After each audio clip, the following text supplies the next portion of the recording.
6月12號抵達北京首都國際機場，今次係我第一次嚟呢一座城市。事實上，今次旅行有好多係第一次，例如咧，第一次試下用微信支付同埋 Alipay 支付寶，同埋第一次試下用 Klook 作為一個旅行預訂平台 travel booking platform using Klook。一落機咧就即刻喺機場嗰度試下用 Alipay 買咗一樽水，一啲問題都冇。機場接送服務亦都非常之順利，個司機就喺機場嗰度接我哋。對，我為你們服務，給你們送到酒店，歡迎你們來北京嘛。坐咗一個6人嘅 van，very nice。The drivers waiting for us at the gate。喺 Klook 上邊買嗰個 eSIM 亦都非常之好用，一落地啊即刻有 internet 啦。The eSIM I bought from Klook is very good. I got internet the very moment I land in Beijing。他們講就是你說的那話，3個字兒，不要命。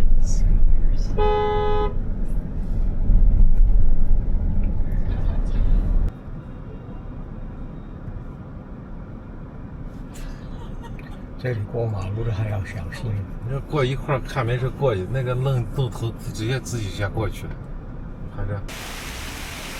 我哋喺北京嗰度就7晚就住咗喺瑞吉酒店。So we spent 7 nights at the Beijing St. Regis Hotel。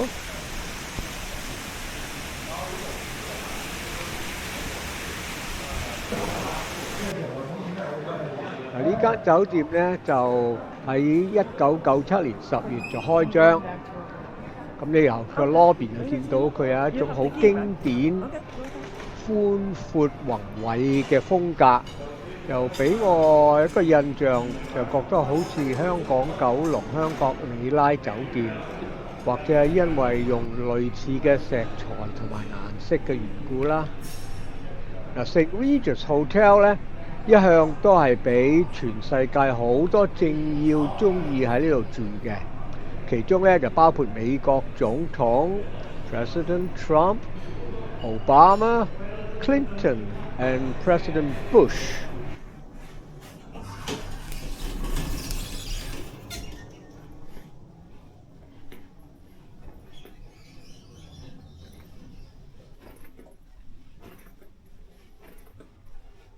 大門口入嚟，喺我哋嘅左手邊就有一個廁所，有2個人嘅星盤，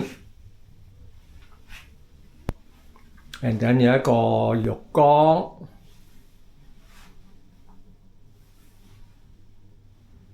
And here's the bathroom, here's the toilet。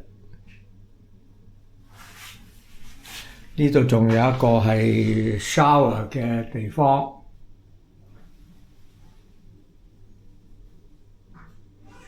都幾寬闊啦 shower 嘅地方就。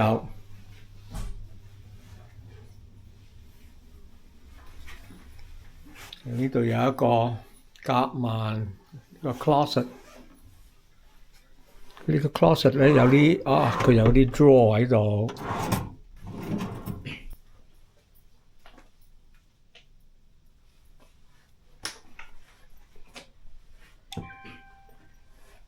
呢個係pretty 標準雙人床房。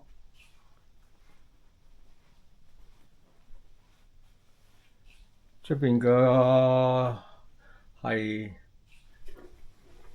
條日壇街好似係。所以呢間酒店咧就喺使館區入邊，所以環境唔錯，靜中帶旺，比較安靜。So the hotel is located within a lot of foreign embassies, so it's a bit quiet and peaceful and secure。間酒店咧就啱啱喺2環路外面，最近個地鐵站就建國門，大概行10分鐘就到啦。The nearest subway station is Jianguomen Station. It's only about 10 minutes walk away.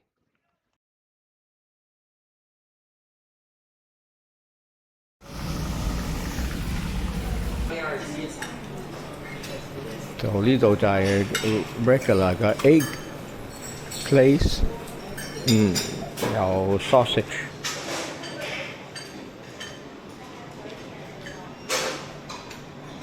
其實呢度咧，中間呢度係特色嘅北京呢個。呢兩個包包好好食嘅，有一邊係好特別脆，另外一邊係腍嘅 ，very 咬起上嚟嘅話 ，very good。咁啊，街頭嗰啲北京特色嘅呢啲嘅話，又係好脆脆地，非常之好食。So this is the same， 係喺北京係喺中國好多啲街頭都係咁樣整㗎啦。不過呢度整得乾淨好多。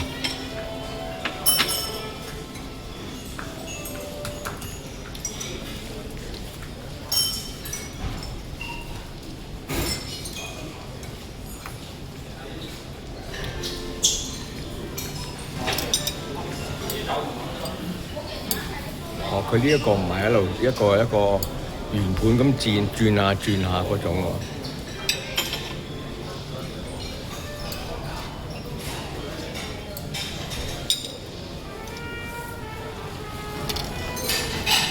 謝謝你現場表演給我看啊！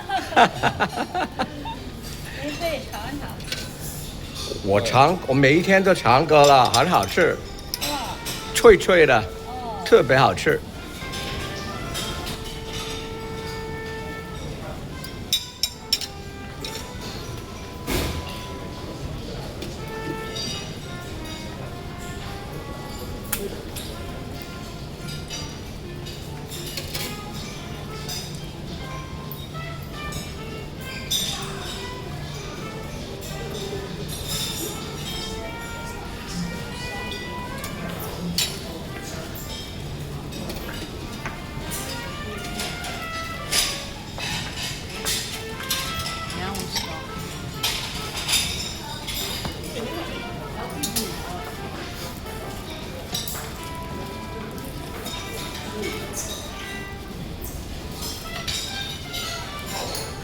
再來一個熱的。來一個熱的更好吃，熱乎。好，謝謝。哎呀，謝謝。住多幾個禮拜，這裡變棒子了。謝謝啊，拜拜，明天見。有煎餅。小吊力湯，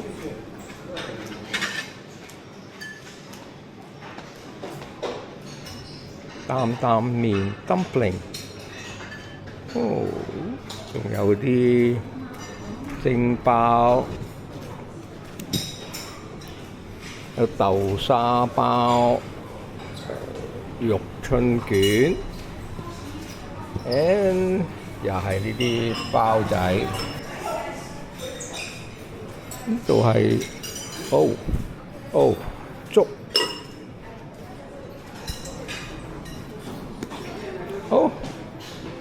花生，and yam 紫薯 and corn 仲有唔同嘅粥。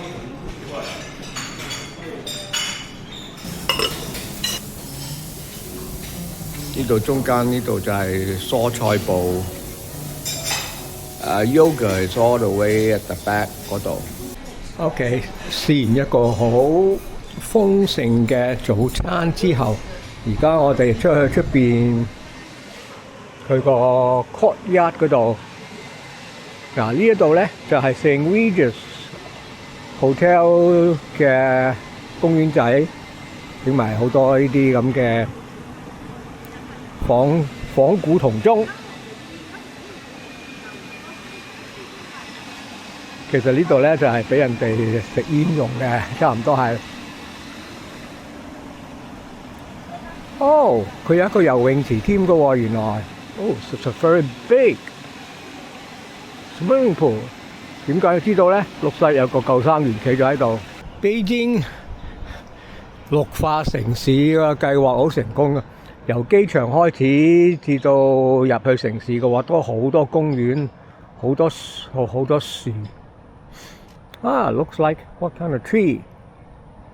有啲果實嘅喎，不過唔知係咩咧 ，don't know。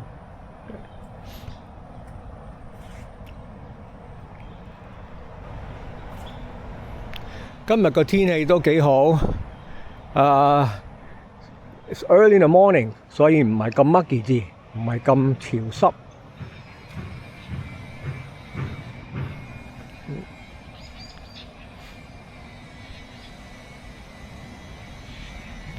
呢度俾人哋攞嘢喺度行太極圈，maybe 八卦圈。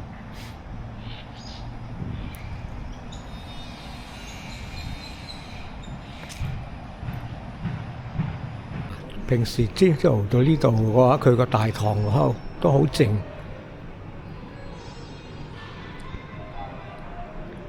Maybe we should try the summer dessert, summer delight。有一個原因，我哋揀呢間酒店呢，就因為佢離故宮唔係太遠，而且呢仲包埋早餐。嗱，呢一點好重要，因為喺呢個商業區嗰度，餐廳個選擇唔係好多。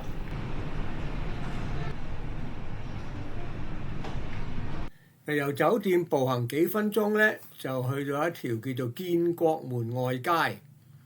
咁喺呢條街嘅另外一面呢，我哋就揾到呢一間北庭食府。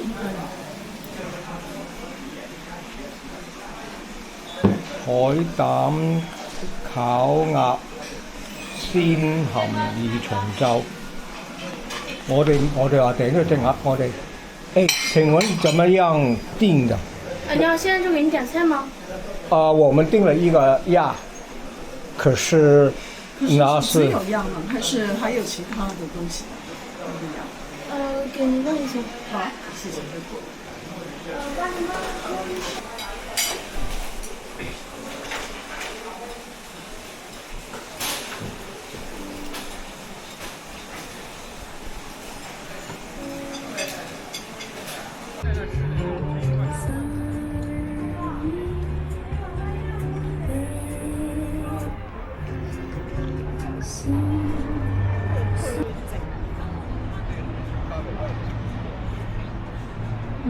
呢度好旺㗎，呢度好旺㗎。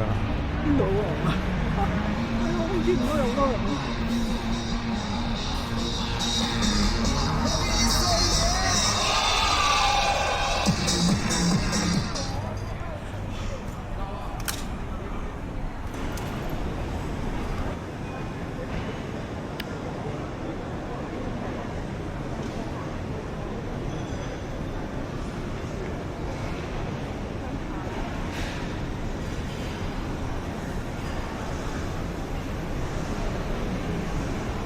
食嘢啫，就解。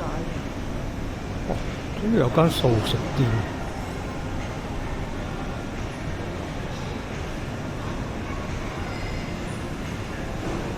呢度有間素食店，太和素食。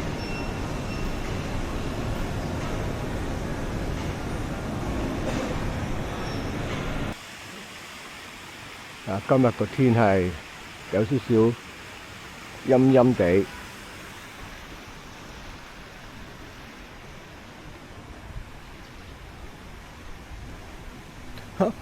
睇嚟以為係會有霧，其實都 temperature wise 嘅話都幾熱嘅喎。嗱，對面咧就係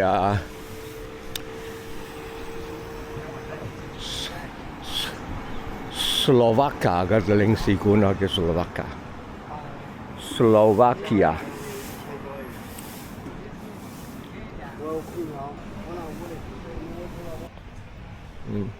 日潭路北。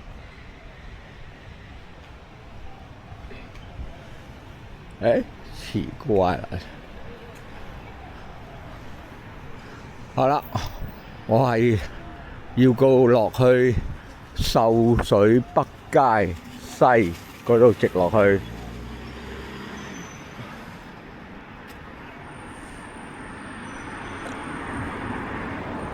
喺酒店旁邊就有一個 Sinopec 嘅加油站，中國石化。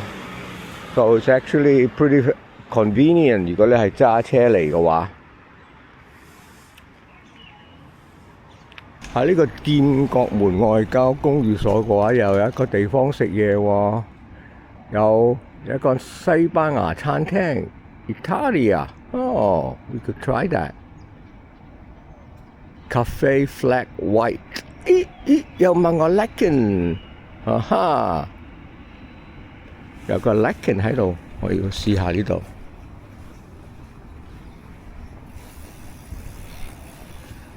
依家真係錢。係啊。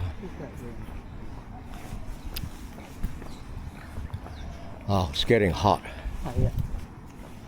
嗱，呢間酒店咧就係位於比較安靜啲嘅地方，但係咧距離大多數嘅景點都唔係太遠。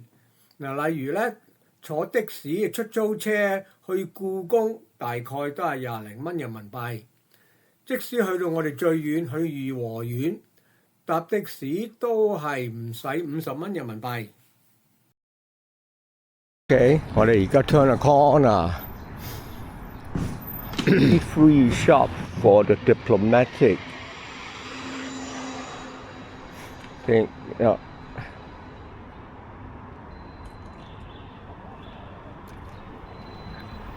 I guess 呢度有全球 Global Selection for Quality Living. Oh, OK. 度有一間 Italiano Cucina。光華街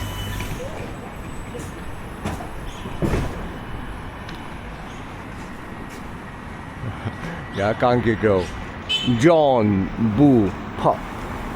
呢個就係 La Mission Lyonnaise by Nadia。法國里昂餐館，咪光華路 intersection of 建國門。我哋行返嚟呢條建國門大街咯。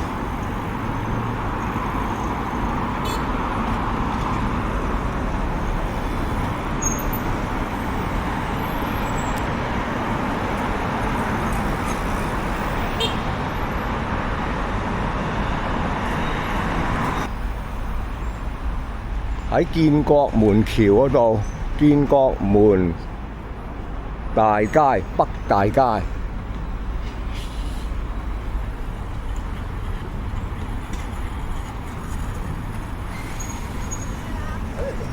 Yep, now we're back to 地鐵站。出開個 B 閘。请将大小包、手提袋一律过机安检，感谢配合。乘客您好，请将大小包、手提袋一律过机安检，感谢配合。Now we know where we are。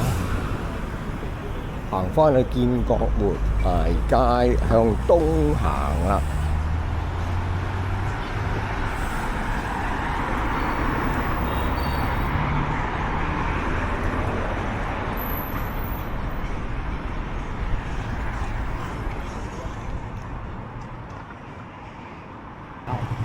呢度有冇新？